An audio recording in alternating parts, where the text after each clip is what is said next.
Podcast Panorama de Negócios. Apoio Ecoala Marketing Digital e Infostúdio Comunicação. Apresentação Milton Paes. Neste episódio do podcast Panorama de Negócios, vamos abordar sobre a importância cada vez maior de uma consultoria na busca de soluções e estratégias socioambientais para empresas e negócios. A adoção de práticas ESG está entre as principais tendências do mundo dos negócios.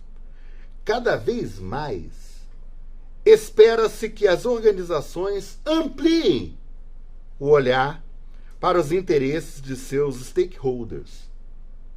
O termo ESG foi criado em 2005 por Kofi Annan, então secretário-geral da ONU. A sigla faz referência aos princípios de meio ambiente, social e governança corporativa. Sobre todas essas questões, eu estou recebendo a CEO da Inteligente Consult, Fernanda Toledo. A Inteligente Consult é especializada em soluções e estratégias socioambientais para empresas e negócios. Com mais de 20 anos de experiência executiva em grandes empresas, Fernanda Toledo é arquiteta e urbanista, pós-graduada em Direitos Humanos, Gestão Ambiental e Marketing. Também atua como conselheira de estratégias em organizações empresariais e do terceiro setor, promovendo práticas sustentáveis e socialmente responsáveis. Com o apoio da Ecoala, agência de marketing digital, e da Infostúdio Comunicação, profissionalismo, criatividade e parceria, está no ar o podcast Panorama de Negócios.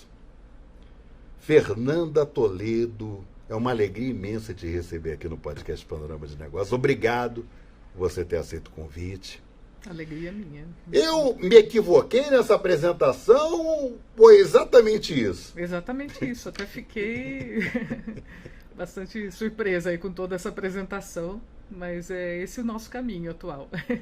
Você sabe que eu achei assim estratégico, né? Antes da gente começar esse episódio do podcast, eu estava falando com a Fernanda assim, nossa, Fernanda, como foi estratégico, né? O nome, né? Quando você fala Inteligente Consult, você lembra automaticamente, pelo próprio nome, de estratégia. Sim. E quando você fala em estratégia, seja de negócio, seja o que for, você fala automaticamente de gente. De gente. Né? Exato. São pessoas, por exemplo, que fazem parte daquele sistema. Isso mesmo. E aí, eu queria que você falasse, para quem está nos acompanhando neste momento, sobre o trabalho que vocês realizam, porque assim, gente, a empresa, desenvolve um trabalho a nível nacional. E você vai entender sobre esse tipo de trabalho que é desenvolvido, porque hoje a gente ouve falar muito de ESG e tudo mais, e as empresas hoje, né, elas estão cada vez mais focadas e preocupadas de desenvolver ações nesse sentido. Por quê? Porque a sociedade está mais esclarecida e cobra um posicionamento sobre isso, né? Eu estou errado. Não, é exatamente isso. Acho que caminhamos, né, para um sentido assim muito mais amplo do que só a questão do comércio, né, dos produtos, mas a sociedade num nível de consciência diferente, né? E a Inteligente faz exatamente isso, né? Nós, como o próprio nome diz, nós acreditamos muito no potencial das pessoas. Então, nós entramos nas empresas, nas organizações que normalmente nos pedem esse auxílio para desenvolver estratégias e propor soluções para as questões sociais, ambientais, mas a gente sabe que está ligado tudo isso com a governança de uma empresa. E onde a gente busca o potencial? Nas pessoas que trabalham lá, nas pessoas que são os stakeholders, né? Os clientes, os investidores. Então, nós ouvimos realmente todo esse público para criar a melhor estratégia. E sempre valorizando e respeitando a cultura, né, da própria empresa, o valor que a empresa já tem, as ações que já são realizadas. Então, o nosso papel é sempre de aprimorar, mais um passo. Vamos primeiro responder as questões legais, acho que vale a pena a gente conferir sempre isso, né? E aí propor sempre um passinho a mais para a empresa realmente se destacar no mercado em que ela atua. Você sabe, Fernanda, que cada vez é mais flagrante, extremamente importante, a presença de uma consultoria dentro de uma empresa.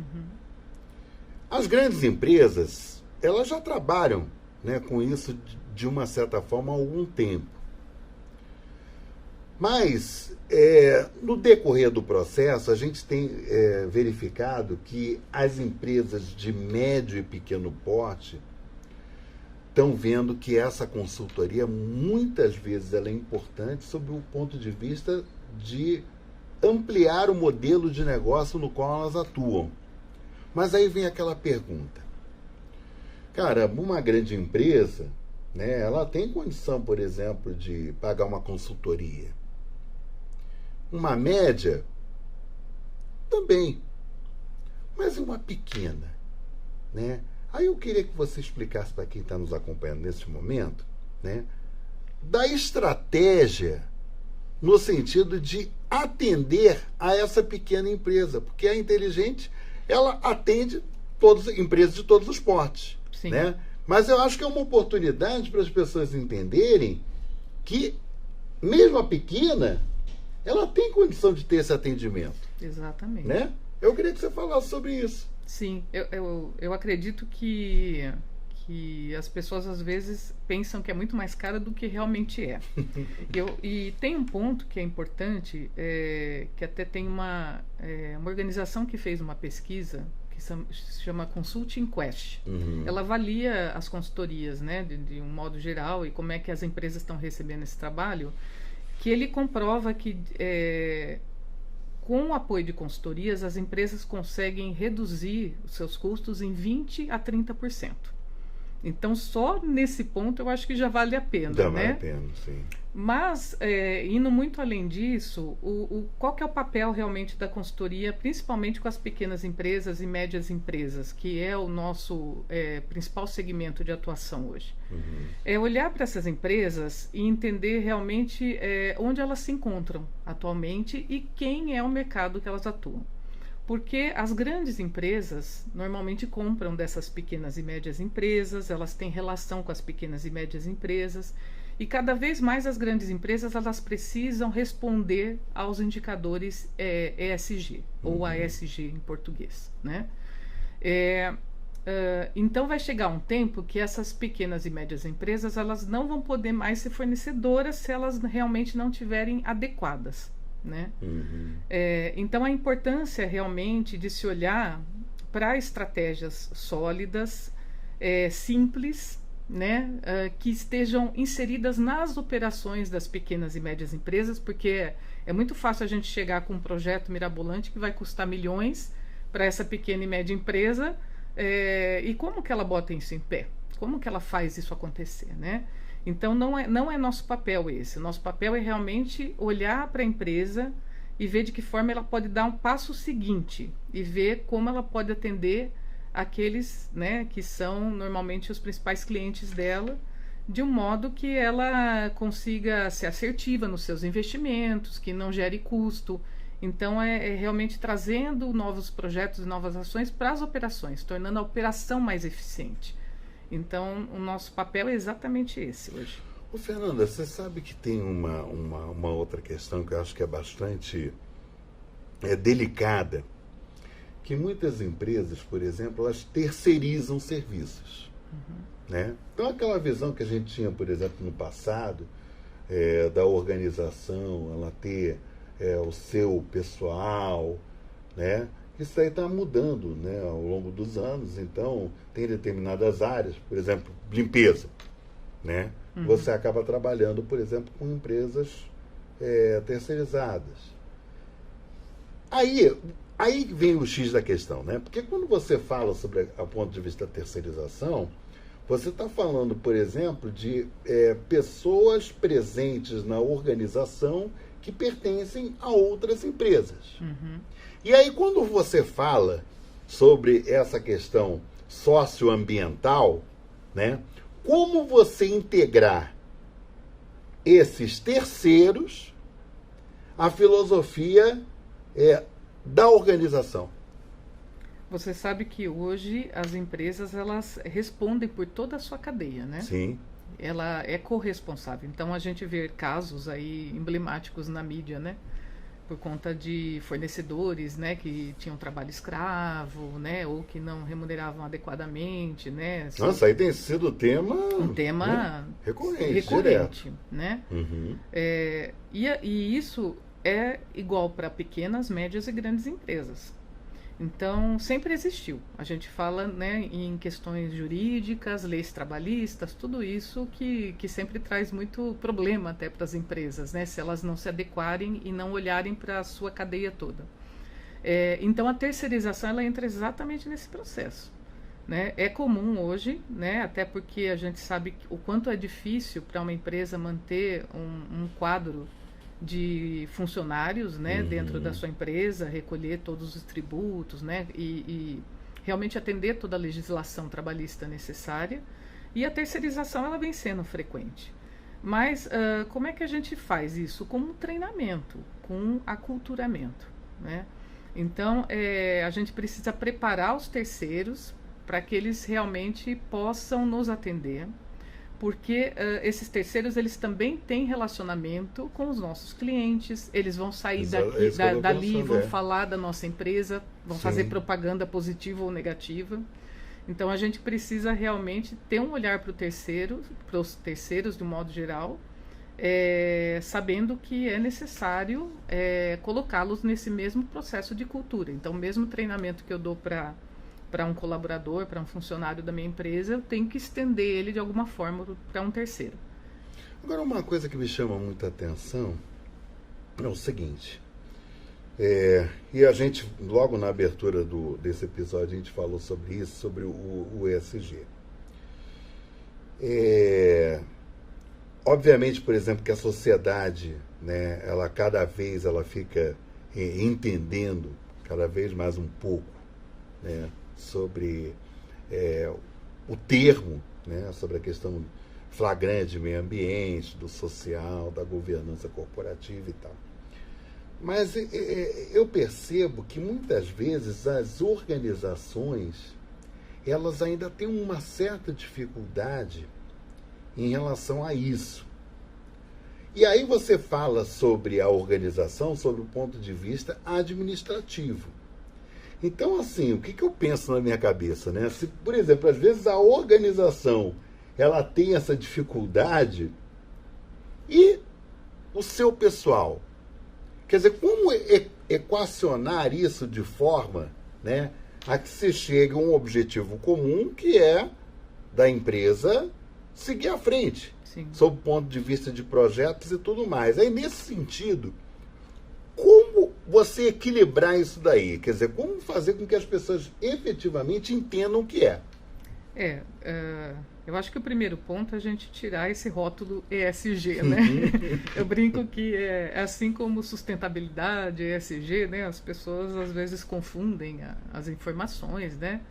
E até, assim, fazendo parênteses, mas a sustentabilidade, ela é um guarda-chuva, e o ESG, ele está dentro da sustentabilidade. Sustentabilidade diz sobre como as empresas vão se manter. Né? Elas têm que dar lucro, elas têm que ter a receita, tem as despesas, então é essa sustentabilidade. E como elas se relacionam com o entorno delas. Então, a gente fala da sociedade, das pessoas que trabalham lá, das famílias dessas pessoas que trabalham, do meio ambiente, fala de tudo isso, né? E até no meio, por exemplo, das comunidades, né, que circundam a empresa, né? Tem onde empresas ela tá que estão no instalada, meio de um bairro, né, e tem um Sim. impacto para essas comunidades. Alguns trabalham até nessa empresa. Então, a empresa, na verdade, são muitos pratinhos para se equilibrar, né? Quando você fala em equilíbrio de uma empresa. Mas o primeiro olhar que a gente sempre leva para as empresas é fazer um diagnóstico, entender como elas estão e olhar para os riscos dessa empresa. O ESG nada mais é do que indicadores da gestão de risco. Sim. Para ver se as empresas realmente elas estão olhando, né, para qual está sendo o comportamento dela junto com todos esses pratinhos existentes, né? E eles são indicadores disso. Então, a gente busca sempre equilibrar esses riscos, porque tem riscos que as empresas podem correr, até para crescer, para desenvolver, né? Muitos produtos, às vezes a gente precisa arriscar para ver se ele é aceito no mercado, mas são riscos que a gente precisa ter controle. A gente nunca pode correr riscos que a gente sabe que vão dar certo, ou que a gente não sabe que eles existem, né? Então, o primeiro passo é olhar para uma gestão de riscos efetiva da empresa. A partir disso, olhar o que já é feito e a gente realmente ver de que forma pode aprimorar ou pode adequar o que é feito de acordo com o orçamento, de acordo com a gente tem disponibilidade. Então, o melhor equilíbrio é controle, né? Um controle, não esse controle rígido, mas algo de certa forma controlado. Né? Porque é muito difícil equilibrar tudo isso, sem dúvida. Não, sem dúvida. Inclusive, gente, essa conversa, né, esse bate-papo, eu costumo dizer que o podcast Panorama de Negócios, ele conta histórias de vida, viu? Cada pessoa que senta aqui, né, e que a gente conversa, você que acompanha, né, e nessa terceira temporada agora em vídeo, você tem a oportunidade de conhecer histórias de vida, né? De pessoas, claro, dentro das atividades nas quais elas desenvolvem, né? Até das empresas pelas quais elas são responsáveis. E esse bate-papo com a Fernanda, né, você vai poder acompanhar diversas vezes, quantas vezes você quiser, no site do Panorama de Negócios, que é o www.panoramadenegócios.com.br. O Fernando, sabe o que eu estava pensando outro dia? Assim, né? Eu já atuo nessa área de jornalismo há 35 anos, né? Caminhando para 36 anos. E uma coisa que me chama muita atenção é que antigamente, antes de você pensar, né, nesses termos de ESG e tudo mais, as empresas, por exemplo, elas faziam uma função assistencialista. O que eu estou querendo dizer? Não, eu estou fazendo a minha parte, entendeu? Então, eu dou cesta básica para aquela comunidade, entendeu? Eu pego um dinheirinho, né, dou para aquelas pessoas e tal, para compra de medicamento e tudo mais, né? Isso era aquela visão que se tinha, por exemplo, há 30 anos, 35 anos atrás.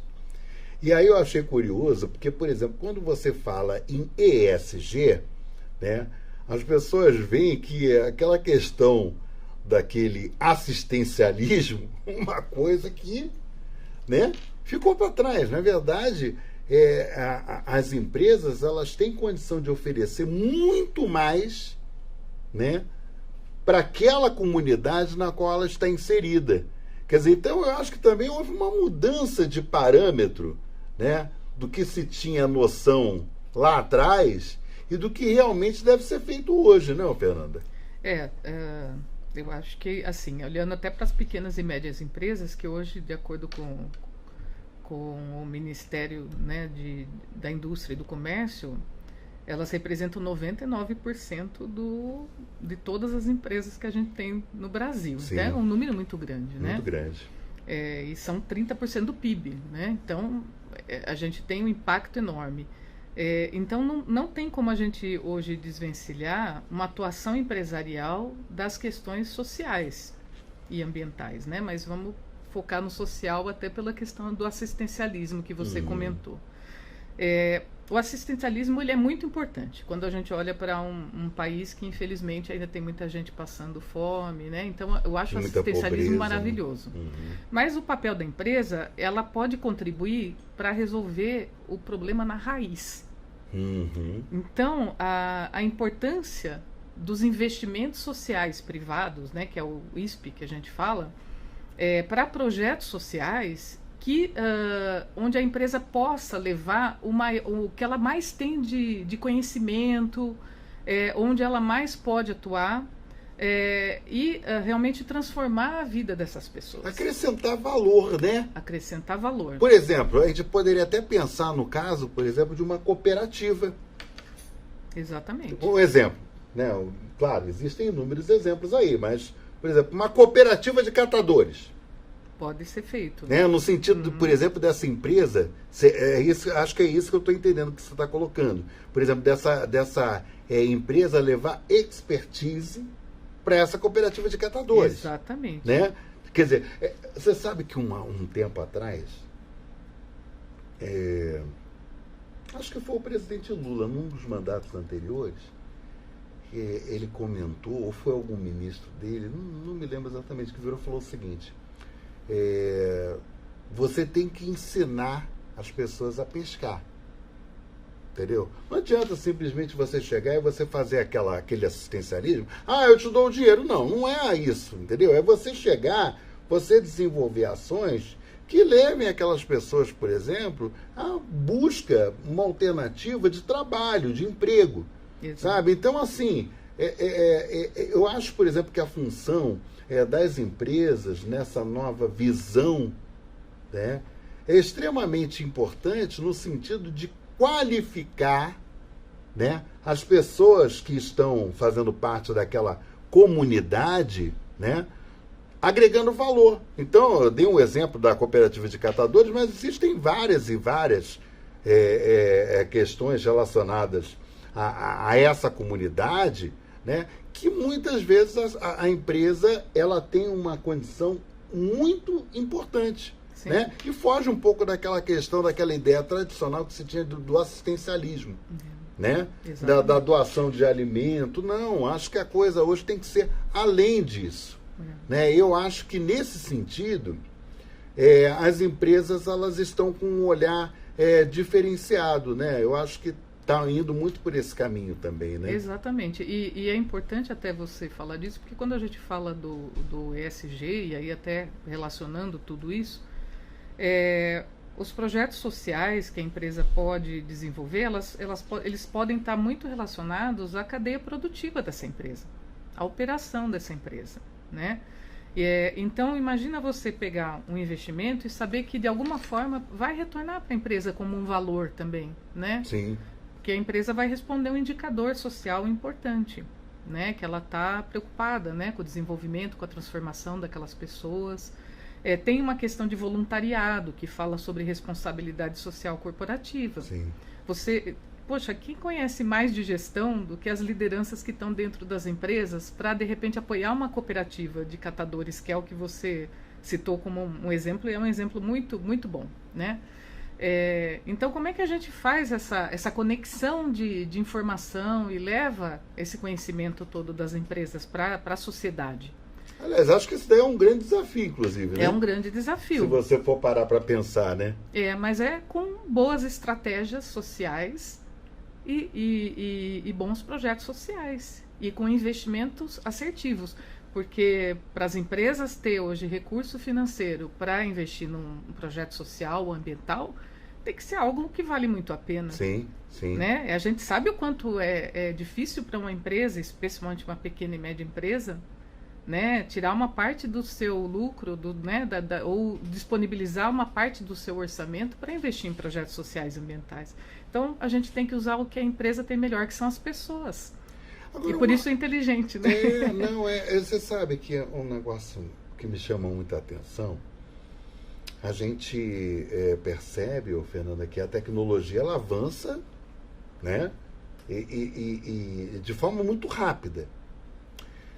E hoje, por exemplo, uma questão que está sendo amplamente discutida é a questão da inteligência artificial. Uhum. né? Obviamente, tudo na vida, né, a gente tem pontos positivos e pontos negativos. Eu queria uma avaliação sua sobre esse ponto de vista da inteligência artificial, porque, gente, assim, eu estou conversando com a Fernanda, mas a minha cabeça está, né? E eu fico imaginando o seguinte, por exemplo, o trabalho da inteligência artificial dentro de uma estrutura de empresa, levando-se, olha como é que é abrangente a coisa, hein? Levando-se em conta esses critérios ESG, né? Envolvendo, por exemplo, o público interno, né? O público externo, entendeu? Você vê a abrangência disso daqui? Quer dizer, como é que você vê isso daí? Como é que você avalia essa questão, por exemplo, da inteligência artificial dentro desse contexto que eu coloquei agora? Inteligência artificial é um caminho sem volta, né? Sim. Acho que a gente tem que, primeiro, acolher a inteligência artificial, né? Ela traz muitas oportunidades para as empresas, né? Especialmente em eficiência, em inovação. Eu acho que a inteligência artificial, ela, sem dúvida, é um grande aliado, né? Mas ela traz alguns desafios para as empresas e aí para a sociedade, né? E para as empresas enquanto responsáveis pela sociedade também, né? Por quê? Acho que eu vou até destacar o principal na minha leitura, que é uma transformação do trabalho. Né? Sim. A gente passa a ter algumas atividades que eram feitas dentro da empresa por pessoas, tendo muito mais eficiência quando você utiliza a inteligência artificial. Então, como é que a gente prepara essas pessoas para evoluírem?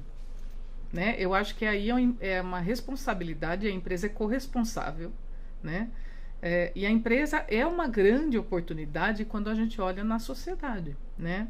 Porque toda a ideia, a inovação está dentro dela, né? Então, se as empresas conseguirem, aquelas que conseguirem aliar essas duas coisas, garantir que seus trabalhadores não percam o emprego, porque quando a gente demite alguém, a gente está impactando negativamente uma sociedade e a gente tem que olhar de uma forma muito mais ampla. Impactando famílias, né? Exatamente. Né? A gente está impactando aquela pessoa, a família dela e outra coisa, ele deixa de ser um consumidor. E tem um ciclo nisso, né? A empresa, ela produz, ela tem que vender, então existe um ciclo que a gente precisa olhar de uma forma mais abrangente e sair daquela miopia que muitas vezes, infelizmente, algumas empresas ficam, né? Então a gente precisa de alguma forma preparar essas pessoas para assumirem outros postos. E humanização, né? O que você está falando é humanização. Muito. Quer dizer, você pode utilizar a inteligência artificial, mas, acima de tudo, você se preocupar com a humanização. Exatamente. Né? Porque, por exemplo, fecha um posto de trabalho, a gente sabe que fecha um posto de trabalho, mas tem outras oportunidades também. Exatamente. Quer dizer, então, a empresa, acho que é exatamente isso que você está querendo mostrar, né? Que as empresas, elas precisam ter esse olhar amplo, né? No sentido, e aí, obviamente, né? A importância, por exemplo, do processo de humanização dentro da inteligência artificial. Exato. É até curioso, né? Porque as pessoas pensam muito na inteligência artificial, uma coisa mecânica. Não.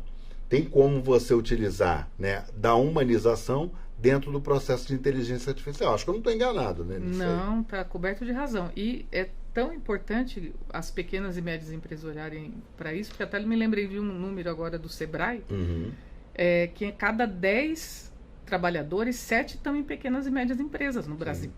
Então, imagina o impacto de uma pequena e média empresa ao olhar para um papel desse, né, de transformação do trabalho, né, junto com aliado da humanização com a inteligência artificial. Exatamente isso.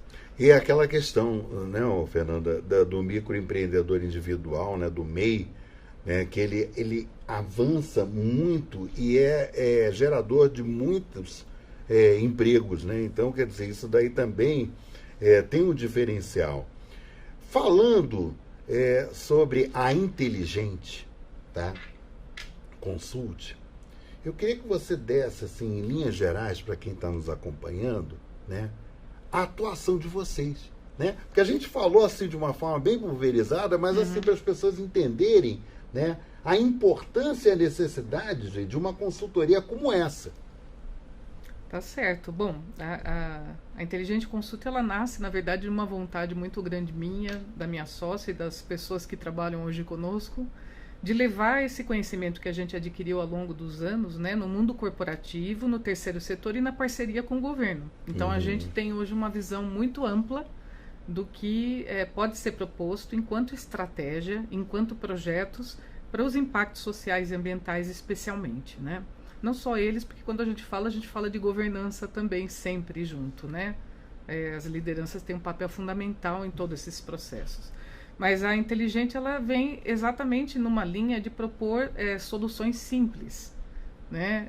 Que caibam realmente dentro de um orçamento de pequenas e médias empresas, que é o nosso foco principal de trabalho. E que são importantes, né? No sentido de geração de trabalho e renda também, né? Exato. Se você for ver lá na frente, quer dizer, então aí você acaba caindo naquela questão que a gente falou logo no início, né, do ESG, né, que é sob o ponto de vista do social, né? Quer dizer, então como é que é importante? Gente, hoje, por exemplo, se fala muito em fake news. Né? Existe uma preocupação muito grande com notícias falsas e as pessoas precisam realmente ter um olhar diferenciado do tipo de notícia que se chega, né, e a importância do papel de cada um, no sentido de receber uma notícia e, de repente, chegar e espalhar aquilo, né, sem saber se aquilo ali é verdadeiro ou não. E daí a importância, por exemplo, de um trabalho jornalístico que se faça com seriedade. É exatamente esse trabalho que a gente procura fazer no site Panorama de Negócios. Né? Você vai chegar lá, você vai encontrar várias notícias com foco em economia, em negócios e em várias atuações de segmentos econômicos que você vai encontrar lá no Panorama de Negócios. Então, ficou curioso? Vai lá em www.panoramadinegócios.com.br. Ô Fernanda, a gente já está quase, né, encerrando esse episódio do podcast Panorama de Negócios, mas eu acho que seria muito interessante, para a gente finalizar, de destacar o papel da governança, tá? Para a transformação nas empresas, né? Eu acho que isso daí é interessante e eu creio que seja um dos motivos pelos quais as pessoas acabam vendo o quanto é importante uma consultoria. Então eu queria que você, nesse fechamento, né, amarrando tudo que nós discutimos aí ao longo do episódio, falasse sobre essa questão. Tá certo. Bom, a governança, na verdade, ela é uma radiografia de como a empresa faz a sua gestão, né? Então, de como ela gerencia todas as suas atividades operacionais, mas também como são as suas políticas, né? As suas informações, como ela se comunica com os stakeholders. Então, a governança, ela traz todos esses dados, né? E o que é muito importante a governança dentro desse papel, né, de pensar estratégias e projetos aí que realmente vão consolidar a empresa? Porque ela que dá o tom, né? Ela Sim. que, na verdade, os colaboradores eles vão seguir o que aqueles líderes, né, da empresa acreditam, né, as políticas que eles estão elegendo como sendo políticas necessárias. Então, o papel da governança, nesse momento, ele é fundamental para a transformação e a adaptação dessas empresas, especialmente para elas continuarem existindo no mercado, né? Porque a gente sabe que aquelas que não têm uma gestão adequada com todas as tendências nacionais e mundiais, né, que estão acontecendo, elas tendem a desaparecer daqui a um tempo, né? A empresa não vai sobreviver. Então a gente realmente precisa ter essa governança muito bem estruturada, pensando de uma forma muito estratégica, e para isso eu acho que a consultoria ela entra num papel muito interessante com os líderes da empresa, com os donos, né? porque ela pode ajudar exatamente a trazer essa visão de tendência, né, do mercado, tendência global, para dentro da empresa. Porque as pessoas que estão na empresa, normalmente elas já estão absorvidas aí pelo trabalho do dia a dia, né? Então é muito mais difícil pensar, e a consultoria ela entra exatamente para isso, para ajudar, né, para auxiliar nesse processo acho que de crescimento mesmo, de desenvolvimento da empresa, né? Fernanda Toledo, sócia proprietária e CEO da Inteligente Consult. Muito obrigado. Eu acho que a gente teve a oportunidade aqui de trazer uma riqueza, né, de informação, que é o objetivo do Panorama de Negócios, né, para quem está acompanhando, para a gente fechar, né? Eu quero saber mais sobre a Inteligente Consult, porque o podcast, a gente falou muita coisa, mas eu quero conhecer um pouco mais. Como é que faz? Bom, nós temos o nosso site, né, inteligenteconsult.com.br. Lá tem, né, ele leva para as mídias sociais, estamos em todas as redes, e também tem o nosso e-mail de contato, o nosso WhatsApp, todo lá no site. Aliás, é importante colocar que o inteligente é com 2 T's, né? É com 2 L's. 2 L's, né? E no final. 2 L's, é verdade. 2 L's, é isso mesmo. Inteligente. Que é de inteligência. Bom? Exatamente. Gente, até o próximo episódio. Você acompanhou o podcast Panorama de Negócios com Milton Paes. Apoio Ecoala Marketing Digital e InfoStúdio Comunicação.